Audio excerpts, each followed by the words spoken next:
But it was the place where Jesus would die. And they offered him wine to drink mixed with gall. But when he tasted it, he would not drink it. And when they had crucified him, they divided garments among him, casting lots, and they sat down and kept watch over him.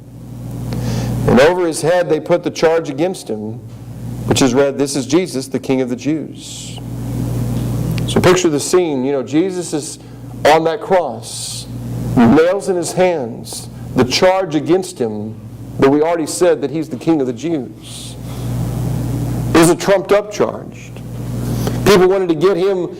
The leaders of that day were so scared of Jesus angering the Romans, the power of that day, the supreme authority of that day, that they wanted to get rid of Jesus any way they could.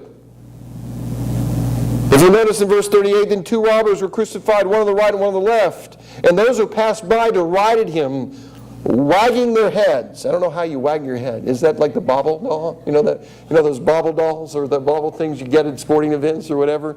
They're wagging their heads. But the word derided him is the same word that we could use. They blasphemed him. They said that he was not powerful at all. They credited the works of Jesus either to Beelzebub or to something else. They did not think he was powerful at all. But here was a man who did many miracles. But they remembered one thing that he said. And look at verse 40. They were wagging their heads and saying, "You who would destroy the temple and rebuild it in 3 days, save yourself. If you're the Son of God, come down from that cross."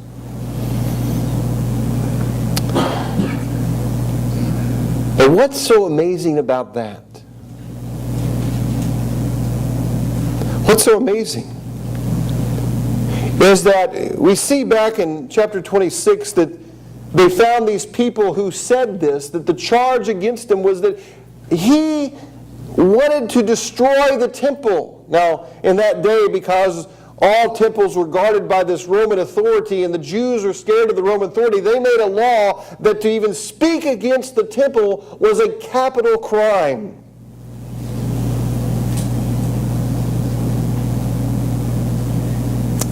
They were scared of conflicts with the Romans, and the Jews made this a capital crime. And the mockers thought Jesus was just a paper tiger when he said this, because there is no way they could tear down the temple and rebuild it, or he could in 3 days. That would require too much power. Because they had no machines. They didn't operate like we do today with cranes and scaffolding and all that type of stuff. They made it by hand, and sometimes building these monstrosities or building these temples would take a lifetime for a people. To do it in 3 days? No, Jesus, you don't have the power to do that. You have no power to do that. But let me tell you, Jesus was not a paper tiger.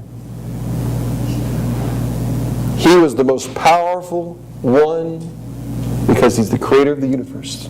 God, a very God.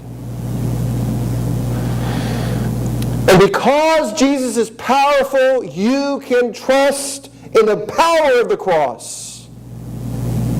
The cross will do exactly what Jesus says it will do for those who believe in him. It will forgive you your sins. It will separate those as far as the east is from the west. It will satisfy the wrath of God that is upon you today. And you know what? It was more powerful for Jesus to stay on that cross than to come down. The only way Jesus was going to ultimately show his ultimate power was not in just coming down, because in coming down, guess what? We would not be talking about him today, because there would be no salvation if he came down from that cross. True power was willing to stay on that cross, hang on that cross, letting people mock him like they were, deriding him, blaspheming him, saying, "You who would destroy the temple in 3 days, come on, get down from that cross." Hey, he's not a paper tiger. You can trust his cross. Why don't you turn to Matthew chapter 16? I want you to look at something real quick. Matthew chapter 16.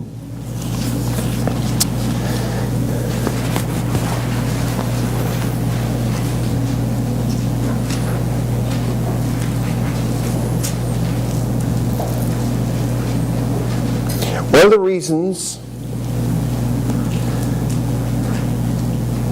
that the Jews did not get it is because they only saw power in earthly terms. It's the same problem Peter had. In verse 13 it says, "Now when Jesus came to the district of Caesarea Philippi, he asked his disciples, 'Who do people say the Son of Man is?' And they said, 'Some say John the Baptist, others say Elijah, others Jeremiah, or one of the prophets.' And he said to them, 'But who do you say that I am?' Simon Peter, of course, replied, 'You're the Christ, the Son of the living God.' And Jesus answered, 'Blessed are you, Simon Bar-Jonah, for flesh and blood has not revealed it to you, but my Father who is in heaven. But I tell you, you are Peter, upon this rock I will build my church, and the gates of hell shall not prevail against it. And I will give you the keys of the kingdom of heaven, and whatever you shall bind on earth shall be bound in heaven, and whatever you loose on earth shall be loosed in heaven.' And he strictly charged the disciples to tell no one that he was the Christ." First of all, I think that's interesting. One of the reasons that he had planned, God had planned before the creation of the world the exact timing of the cross. Jesus was not a victim of circumstances. When he died upon that cross, it was because he was giving his life. It wasn't being taken away from him. And in verse 21 it says, "From that time Jesus began to show the disciples that he must go to Jerusalem and suffer many things from the elders and the chief priests and the scribes, and be killed on the third day and be raised." See, this is the start. Jesus starts talking about his death. He hadn't started really revealing that to his disciples until this time. And look what Peter does. Peter, who said, "You are the Christ, the Son of the living God," and receiving, he says, some of the keys, he said, Peter took him aside and began to rebuke him, saying, "Far be it from you, Lord, this shall never happen to you." And what did Jesus do? He says, "Get behind me, Satan.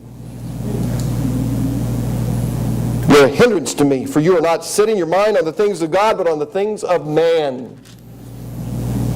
And then he says to his disciples, he said, "Listen, take up your cross. Whoever come after me, let him deny himself, take up his cross and follow me. For whoever will save his life will lose it, and whoever loses his life for my sake will find it."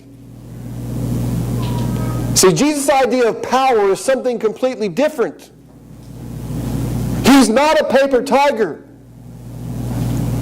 He's the most powerful being in the universe, and he's saying true power comes from giving your life away, giving it for something that is truly remarkable. That's what Jesus said power is.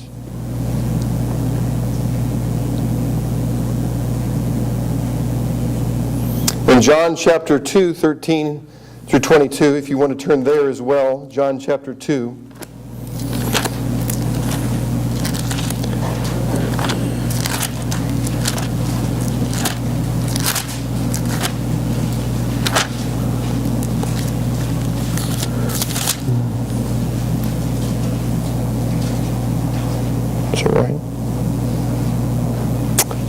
See, the problem was that they thought that it couldn't be done. They thought he was just joking about building the temple.